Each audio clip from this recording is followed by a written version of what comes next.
After that night, I stopped expecting anything.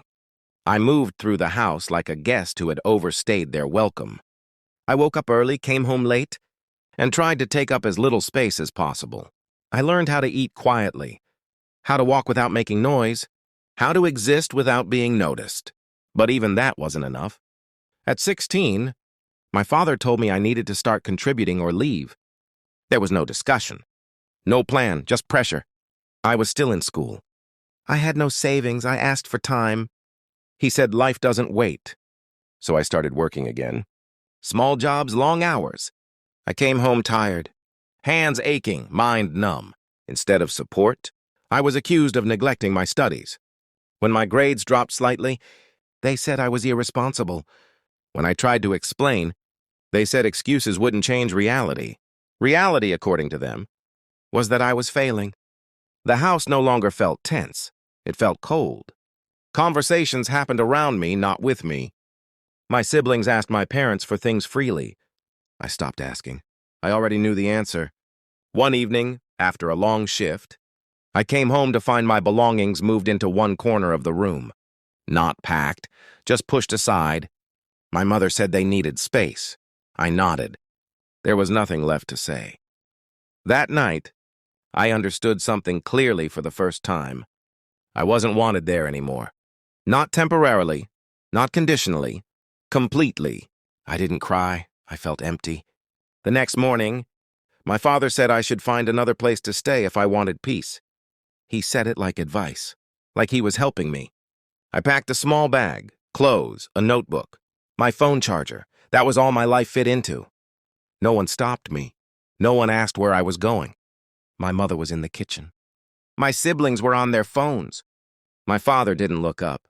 I walked out of the house quietly, closed the door behind me, and stood outside for a moment.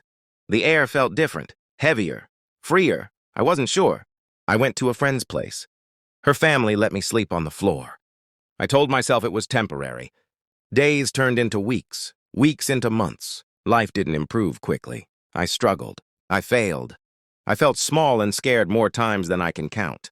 There were nights I stared at the ceiling, wondering if leaving was a mistake, wondering if I should go back and apologize for things I didn't do.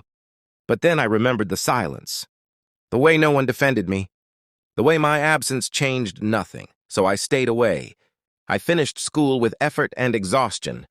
I worked wherever I could. I learned how to survive without expecting kindness. Slowly, very slowly, I became stronger, not confident, just capable. Years passed.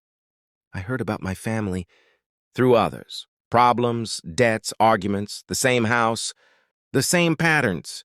Then one day, my phone rang. It was my mother. The first thing I felt when I saw my mother's name on the screen was confusion.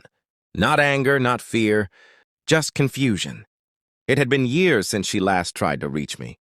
In all that time, I had learned to live without hearing her voice. I let the phone ring until it stopped. I sat there for a long time after that, staring at nothing.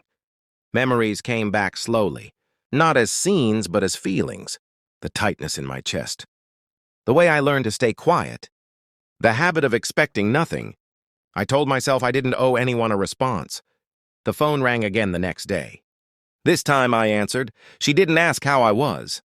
She didn't apologize. She just said my name, like she was testing whether I still belonged to her. Then she said they were having problems. Financial problems?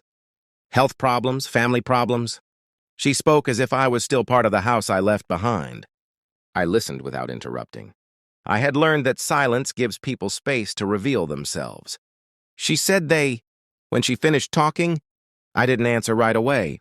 I wasn't trying to punish her with silence. I was trying to understand what I felt. There was no rush of anger, no satisfaction, just a quiet distance, like listening to a story about strangers. I told her I would think about it. She agreed quickly, almost too quickly, as if she was afraid I might change my mind if she said more. When the call ended, I put my phone down and went back to work like nothing had happened. But nothing was the same. That night I couldn't sleep. Not because I missed them, but because the past had suddenly become present again. I remembered the floor I slept on at my friend's house, the nights I skipped meals to save money, The times I wanted to quit everything but didn't know where else to go. No one from my family had been there during any of it. I had built my life quietly. I never became rich. I never became famous. I became stable. I paid my rent on time.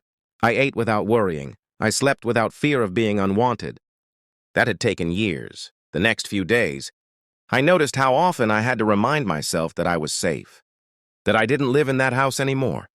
Old habits don't disappear just because time passes.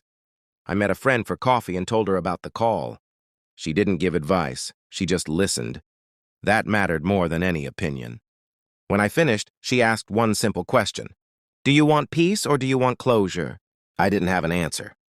Closure sounded clean and final, but I knew real life wasn't like that. Peace felt fragile, like something that could be broken if I let the wrong people back in. I decided to meet my family, not because I missed them, not because I felt guilty. I wanted to see them with my own eyes. I wanted to know whether the distance had changed them or only changed me. I didn't tell anyone where I was going. I didn't prepare a speech. I just went. The house looked smaller than I.